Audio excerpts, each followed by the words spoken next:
سي تري امبورطون واش راك تقول لنا علاش انا نحب نسمع هذا الحوايج هادو.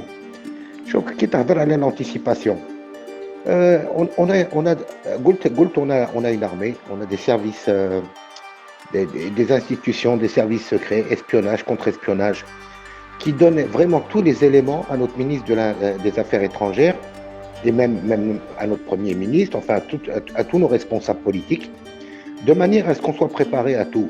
L'anticipation, c'est quelque chose de très très important. Et rappelons-nous juste le jour où il y a eu la semaine où il y a la déstabilisation, ou le début de déstabilisation en Tunisie.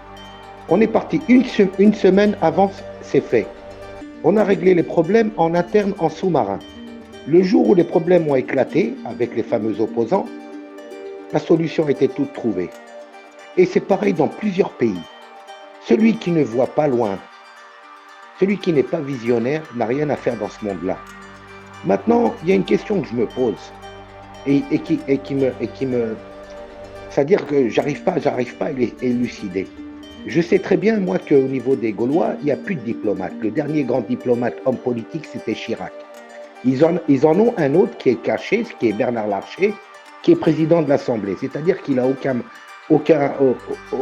poids au niveau de la politique. Ces pays sont dirigés par des financiers. C'est la finance qui dirige, ce n'est plus la politique. Et les hommes de l'ombre sont mis de côté. Quand je parle des hommes de l'ombre, c'est au niveau de la Grande Muette, l'armée. Là, elle essaye de ressortir et c'est, à mon avis encore, c'est l'armée, les dirigeants de l'armée française qui ont envoyé Le Drian ici pour essayer de rétablir la situation. Ça, c'est parce que la France part vraiment à la faillite. Voilà. Maintenant, en reparlant de nos voisins, je ne comprends pas qu'un certain Azoulay, logiquement, il doit faire éviter à des gens comme ça, tels que Bourita ou d'autres hommes politiques ou femmes politiques au niveau de nos voisins de l'Ouest, d'éviter de telles bêtises. C'est des bêtises, c'est incroyable le niveau de diplomatie qu'ils ont. C'est-à-dire que c'est égal à 0, voire moins 0. Donc arriver à un tel niveau de conneries, allez, je vais le dire le mot, ils veulent absolument le suicide de ce pays-là. On sait que le roi n'a aucun pouvoir au niveau de décision ou quoi que ce soit, à part sortir pour qu'on lui fasse bisous à sa main droite ou sa main gauche. Mais ce Azoulay, les autres pays qui sont censés le guider, le mènent à sa perte, ou alors ils sont aussi nuls que ce Bourita. Ils n'ont pas d'autres personnes à mettre à cette place-là si on veut avoir quelque chose de bien vis-à-vis de la politique internationale. On doit mettre des gens qui sont capables de pouvoir répondre. Là, on voit que c'est un petit bureaucrate, dit par une grande puissance qui est censée être leurs amis. Mais ce n'est plus leurs amis.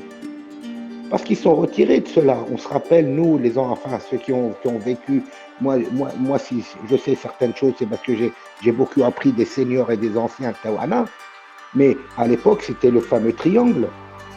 Madrid, Paris, Washington pour le Polisario. Washington n'existe plus. Madrid n'existe plus. Qu'est-ce qui reste? Il reste juste les Français.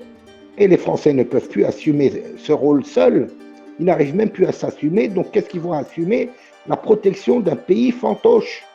C'est-à-dire un pays au bord de l'explosion dans tous les domaines. Je dis bien dans tous les domaines, au bord de l'explosion. Si jamais nous, on décide encore d'appuyer sur le mal qu'ils ont, on a juste à leur renvoyer par semaine 400, 500 petits clandestins qu'on a ici. Ça va être encore une bombe humaine à l'intérieur. Et j'espère que ça va se faire le plus rapidement possible pour que ce régime, j'ai même plus envie de parler de ce monsieur-là, parce que il y a quelqu'un tout à l'heure qui a dit ce truc. Je vais l'appeler le truc maintenant, plus le voisin, plus rien du tout. Ce truc va exploser de l'intérieur. Et peut-être, j'y crois pas, sincèrement, j'y crois pas. Ils sont endoctrinés pour faire le mal et à la soumission, comme l'a si bien dit tout à l'heure Rachid Ben. Il faudra des siècles et des siècles pour qu'il y ait une fleur qui puisse sortir de leur crâne. Je vous laisse continuer, merci.